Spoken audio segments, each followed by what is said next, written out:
Sumainyo ang Panginoon. Ang mabuting balita ng Panginoon ayon kay San Juan.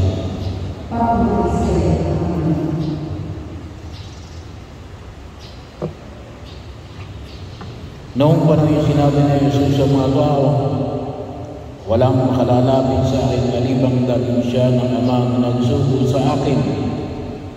At ang lalapit sa akin ay muli kong bubuhayin sa huling araw.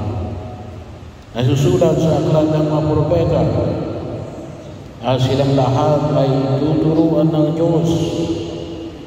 Ang bawat nakikinig sa Ama ay natututo, ay lalapit sa akin.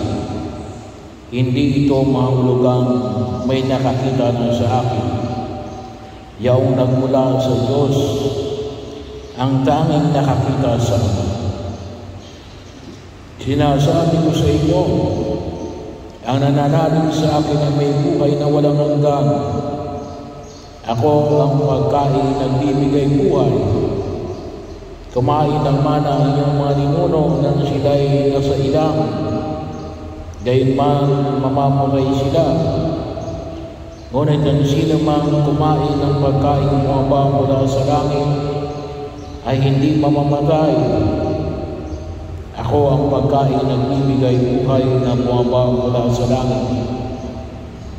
Mabubuhay magpakailanman ang sino mang kumain nito. At ang pagkain na ibibigay ko sa ikabubuhay ng sanlibutan ay ang aking laman.